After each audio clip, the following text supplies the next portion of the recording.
Congress party ने तय किया है और कुछ घटक दलों ने यह तय किया है, खास करके हरियाणा और महाराष्ट्र के चुनावी नतीजों के बाद, कि विधानसभा के इन चुनावी नतीजों को लेकर इलेक्शन कमीशन को और ईवीएम की प्रणाली को वो सुप्रीम कोर्ट में घसीटेंगे। कांग्रेस पार्टी बार बार सुप्रीम कोर्ट ईवीएम को लेकर जाती है और बार बार पटखनी खा के आती है। हर बार जब भी उसने इलेक्शन कमीशन को कोसा है, जब भी इलेक्शन कमीशन को सुप्रीम कोर्ट में खींचने की कोशिश की है, वहीं अगर फजीहत किसी की हुई है तो वो कांग्रेस पार्टी की हुई है। इस पूरे विषय को लेकर सुप्रीम कोर्ट में आज कांग्रेस पार्टी जा रही है।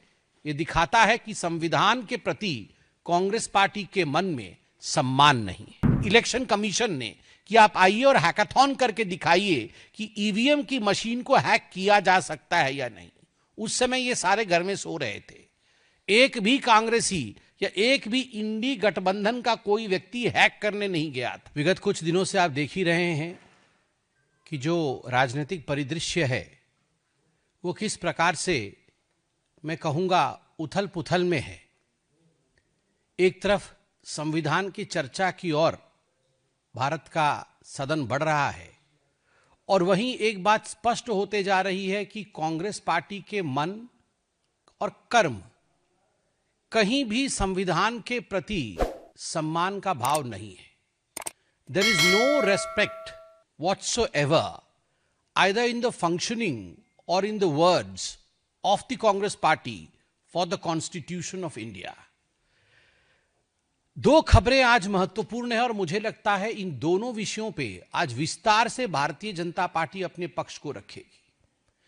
पहला विषय जो आज सुबह से अखबारों, मीडिया और टीवी में हम सब देख रहे हैं कि कांग्रेस पार्टी और इंडी गठबंधन के कुछ घटक दल ईवीएम को लेकर और इलेक्शन कमीशन को लेकर सर्वोच्च न्यायालय सुप्रीम कोर्ट में एक पीआईएल दाखिल करेंगे।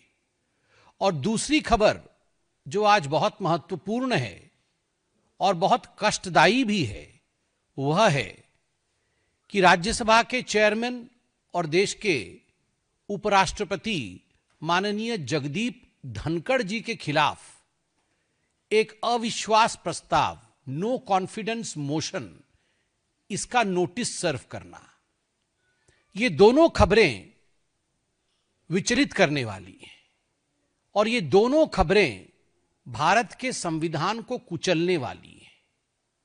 सबसे पहले आज सुबह से जो हम खबर देख रहे हैं कि कांग्रेस पार्टी ने तय किया है और कुछ घटक दलों ने यह तय किया है, खास करके हरियाणा और महाराष्ट्र के चुनावी नतीजों के बाद, कि विधानसभा के इन चुनावी नतीजों को लेकर इलेक्शन कमीशन को और ईवीएम की प्रणाली को वो सुप्रीम कोर्ट में घसीटेंगे। मुझे तो बड़ा आश्चर्य लग रहा है कि कांग्रेस पार्टी बार बार सुप्रीम कोर्ट ईवीएम को लेकर जाती है और बार बार पटखनी खा के आती है। हर बार जब भी उसने इलेक्शन कमीशन को कोसा है, जब भी इलेक्शन कमीशन को सुप्रीम कोर्ट में खींचने की कोशिश की है, वहीं अगर फजीहत किसी की हुई है तो वो कांग्रेस पार्टी की हुई है। और एक बात गौर करने की है, 23 नवंबर को जब महाराष्ट्र के विधानसभा के चुनाव की गिनती हुए थे, उसके पश्चात इलेक्शन कमीशन के प्रेस कॉन्फ्रेंस को हम सबने देखा।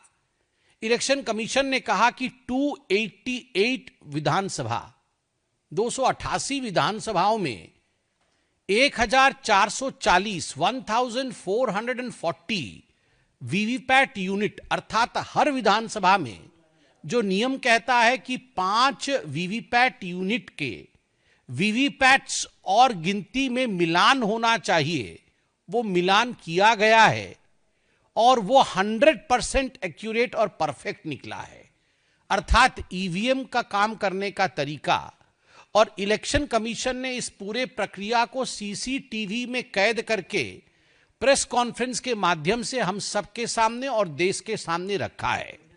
फिर भी इस पूरे विषय को लेकर सुप्रीम कोर्ट में आज कांग्रेस पार्टी जा रही है। यह दिखाता है कि संविधान के प्रति कांग्रेस पार्टी के मन में सम्मान नहीं है। और याद करिए 26 नवंबर को ही 26 नवंबर 2024 को ही एक पीआईएल जो कि के पॉल ने दाखिल किया था ग्लोबल पीस इनिशिएटिव की तरफ से, उस पर सुनवाई करते हुए सुप्रीम कोर्ट ने इस पूरे मसले को खारिज किया था कि ईवीएम का जो रोना आप रोते हैं आके सुप्रीम कोर्ट में, जीत जाए तो सब कुछ ठीक है, हार जाए तो ईवीएम का रोना। आप झारखंड में जीत जाएं तो ईवीएम वहां ठीक है, तेलंगाना में जीत जाएं तो ईवीएम ठीक है, बाकी आप आके यहां पर केस करते हैं, हम इस पीआईएल को खारिज करते हैं। और खरी खरी सुनाई थी सुप्रीम कोर्ट ने। हैकाथॉन भी इस वर्ष भी चुनाव से पहले हैकाथॉन के लिए इनवाइट किया था इलेक्शन कमीशन ने कि आप आइए और हैकाथॉन करके दिखाइए कि ईवीएम की मशीन को हैक किया जा सकता है या नहीं। उस समय ये सारे घर में सो रहे थे, एक भी कांग्रेसी या एक भी इंडी गठबंधन का कोई व्यक्ति हैक करने नहीं गया था। इससे पहले भी हैकाथॉन हुआ था, उस समय भी ये नहीं गए थे, अब ये जा रहे हैं। अब जो दूसरा विषय है, ये पहली बार गंभीर मसला है और पहली बार राज्यसभा में राज्यसभा के सभापति, चेयरमैन, भारतवर्ष के उपराष्ट्रपति, उनके खिलाफ अविश्वास प्रस्ताव लाने की बात, उनके खिलाफ अविश्वास प्रस्ताव लाया जा रहा है। इस विषय में नोटिस सर्व किया गया है। यह सब हमने मीडिया के माध्यम से देखा है। आप जरा सोच के देखिए, इस पूरे सदन में और सदन के बाहर भी जिस प्रकार गांधी नेहरू खानदान का सोरोस के साथ किस प्रकार एक संबंध है, और उस संबंध के विषय में आज हम और भी बात करेंगे, मगर सोरोस फाउंडेशन से पैसा लेकर देश को अस्थिर करने की जो षड्यंत्र है, उसमें सोनिया गांधी, राहुल गांधी और पूरा गांधी नेहरू परिवार उसमें संतृप्त है, संलिप्त है। जब इस विषय को पार्लियामेंट और पार्लियामेंट के बाहर उठाया गया तो आनन फानन में कहीं ना कहीं विषय को डाइवर्ट करने के लिए, कहीं ना कहीं इस विषय से अपने आप को दूर करने के लिए, भटकाने के लिए माननीय धनखड़ जी के खिलाफ एक नो कॉन्फिडेंस मोशन लाने का प्रस्ताव कांग्रेस और उनके कुछ घटक दलों ने लिया है। और मुझे याद है कि चंद दिनों पहले भारतीय जनता पार्टी ने सोनिया गांधी का forum for democratic leadership Asia Pacific, जो FDLAP फाउंडेशन है, उसका खुलासा किया था। जॉर्ज सोरोस पूरा इस फाउंडेशन को किस प्रकार से फंड करते थे और किस प्रकार से यह फाउंडेशन कश्मीर को भारत से अलग करना चाहता था। जब यह विषय उठा तो यह अविश्वास प्रस्ताव के विषय में बात की गई।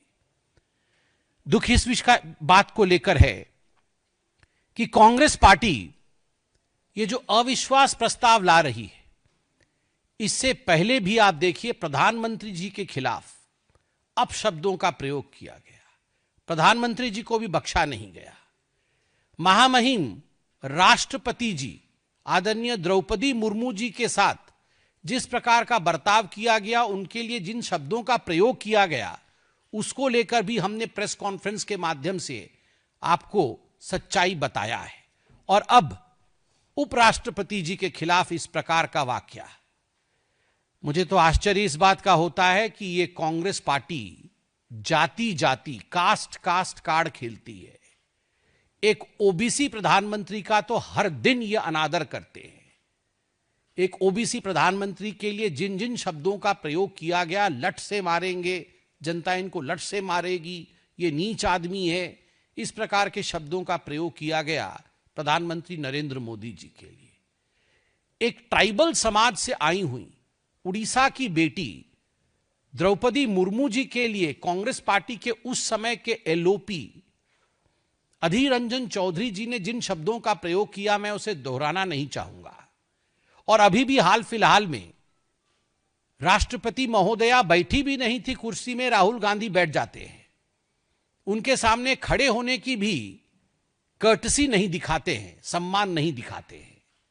और आज जाति के बात करने वाले एक साधारण किसान परिवार से आया हुआ किसान का बेटा जगदीप धनखड़ जी के विरोध में अविश्वास प्रस्ताव लेकर आना, यह किसका असम्मान है?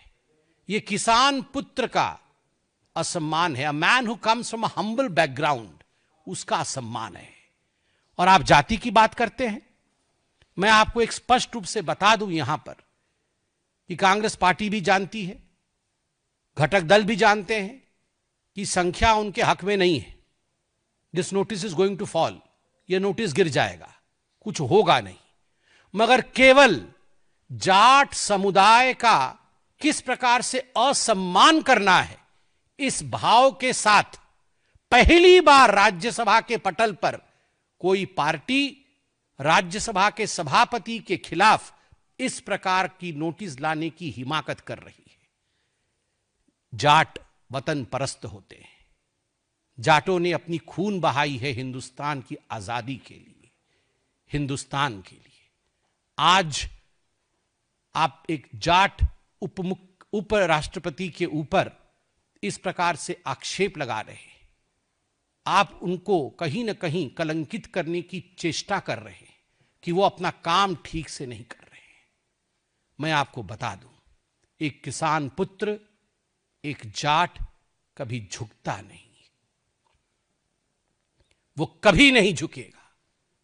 और जाट का सम्मान सदैव हिंदुस्तान में बरकरार और अडिग रहेगा। बंधुगण, जहां तक ये सारे प्रकल्प, कहीं जाके पीआईएल करना है, कहीं जाटों का अपमान करना है, उपराष्ट्रपति जी के खिलाफ बोलना है, ये सारा और सारा खेल केवल और केवल नेहरू गांधी परिवार को जॉर्ज सोरोस, ये जो गठबंधन हमने दिखाया है, इस चित्र से बचाने की कवायद है। और आज एक और खुलासा हुआ है। हमने तो खुलासा किया ही है ओसीसीआरपी का, हमने तो खुलासा किया ही है फेडरेशन ऑफ डेमोक्रेटिक लीडर और सोनिया गांधी जी का, कश्मीर को किस प्रकार अलगाववाद के पथ पे ले जाने की जो चेष्टा थी। मगर आज खुलासा यह भी हुआ है कि फोरी नेहरू जो कि हंगेरियन थी, she was not Indian, Hungarian थी, और उनकी शादी बीके नेहरू जो कि नेहरू जी के कजिन थे, जवाहरलाल नेहरू जी के कजिन थे बीके नेहरू, और भारत के दूत थे, एम्बेसडर थे यूएस में। बीके नेहरू जी की शादी फोरी नेहरू से हुई थी। और फोरी नेहरू, ये भी एक तरह से इनका बहुत बड़ा जुड़ाव और संबंध सोरोस जी से था। And the Gandhi-Nehru clan maintained this correspondence till Fori ji was there. And after she left, after her demise as well, this correspondence continued. ये जो extended correspondence था फोरी नेहरू और गांधी परिवार के बीच में, वो गांधी परिवार की ही हिस्सा थी और राहुल गांधी की आंटी थी, अगर देखा जाए तो आंटी ऑफ राहुल गांधी। तो ये जो एंटी इंडिया एक्टिविटी थी, ये कोई आज से शुरू नहीं हुई है, ये आंटी के जमाने से चला आ रहा है। तो ये एक इसकी लंबी परिधि है, एक लंबा इतिहास है।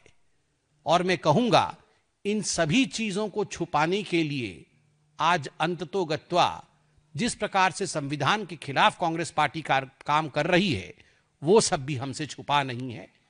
पार्लियामेंट जवाब देगा, देश की जनता जवाब देगी। धन्यवाद।